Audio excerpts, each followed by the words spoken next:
God we trust. There are four names mentioned in this psalm that speaks of the God in whom we should trust. The first God, the first name that gives the attributive identifier of who God is God the Most High. There's no one higher. You can't go any higher than God. God is not someone else's intermediary. God is who He is. God was before creation, during creation, while we exist, and forevermore. God is. God the Most High. Why is He the Most High? Because He's the one that gave the nations as inheritance. He is the one that has enough authority to give to the Israelites back in the book of Genesis, to give to Abraham and his descendants that which only he had the deed to be able to give to someone else. He is the possessor of heaven and earth. He owns them. He made them. He made them out of His speech. He spoke the word and things became what they are.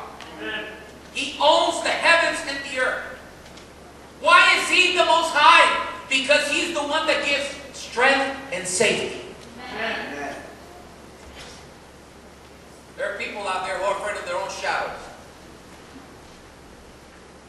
You know, in life experiences can very much teach us certain things, or mold us, or affect us in our adult life.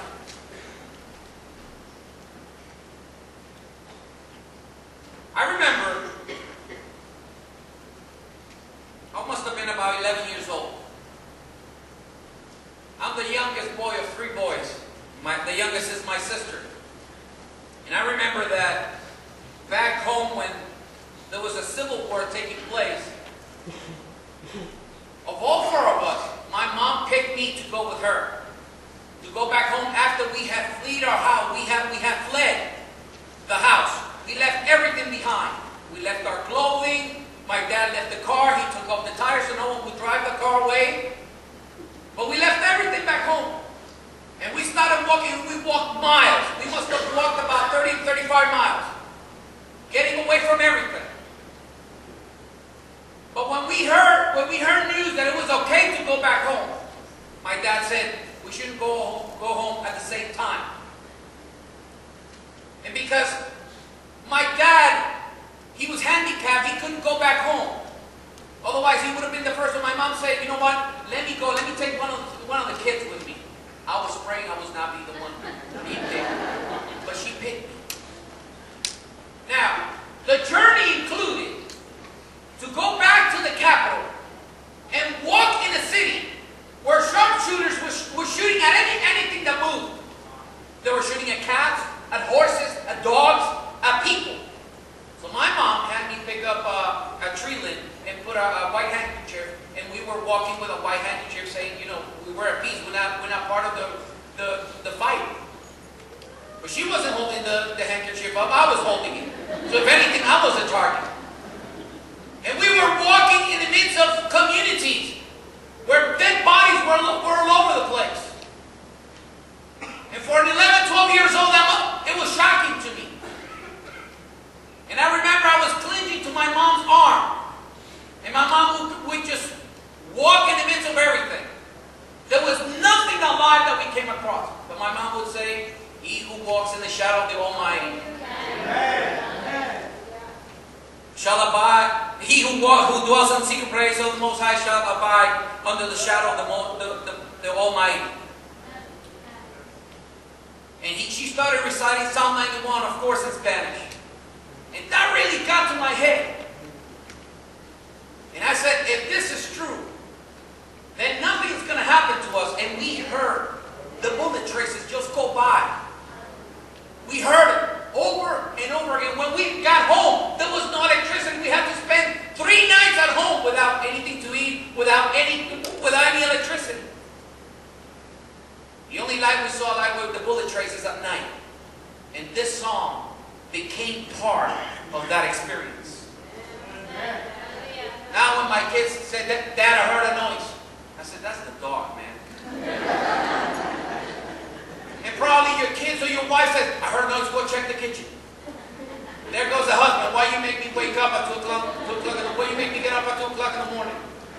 And then, of course, there's nothing. But experiences in life shape you to the point that you know who you trust.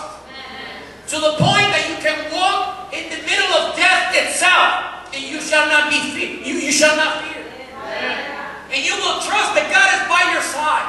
Now, we're not talking about God's protection as a way that He will protect my Beamer, my 2007 Beamer. I don't have one. It's just hypothetical. I'm not talking about tangible things. I'm talking about God safeguarding your soul, safeguarding eternity, safeguarding your home, safeguarding your loved ones, safeguarding you as His temple. Deuteronomy 32:8 says, when the Most High gave the nations their inheritance, when He separated the sons of men, He set the boundaries of the people according to the number of the sons of Israel. That is amazing. Because God is the only one, the Most High is the only one who can determine who gets what. Genesis 14, verse 18 and 19 says, and Melchizedek, king of Salem, brought out bread and wine, now that he was a priest of God Most High. And he blessed them and said, blessed be Abram of God Most High, possessor of heaven and earth. It is a wonderful thing when you know people and they come up to you and they recognize that there is something hovering over yourself. There's an aura of holiness. There's an aura of sanctity. There's an anointing in your life. And you take that opportunity and you say, let me introduce you to Him. Let me tell you who He is. Let me tell you what He has done for me. God is the one that gives you strength. It makes my way blameless. If you have a business, you probably have a liability insurance.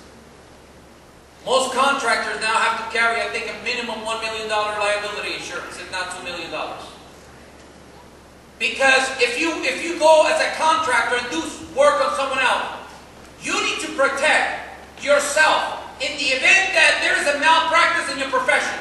You have something that will dish out money so you can continue to profess your profession. Doctors have a much bigger liability insurance. And we try to find ways how to create a safe zone around ourselves. Back in the 70s, no one knew what a car with an airbag was. Now we have cars with dual front airbags. Now you have curtain airbags. Now you have vehicles that stop themselves. You have cars that park themselves. I've seen them. It's crazy. You know, when I go and park in a very tight spot, I know how to parallel park. I know how to do that. And it's amazing because when I'm driving and I got my family in the car, I just pull over and then I just back out and I park and I don't hit any of the vehicle. And I just look to the curb and people look at me. It's like they want to ask me, where did you learn how to park? Then I can say, I learned at the Big Apple. Because in the Big Apple, you have to push the car back of you, the one in front of you, to get a spot.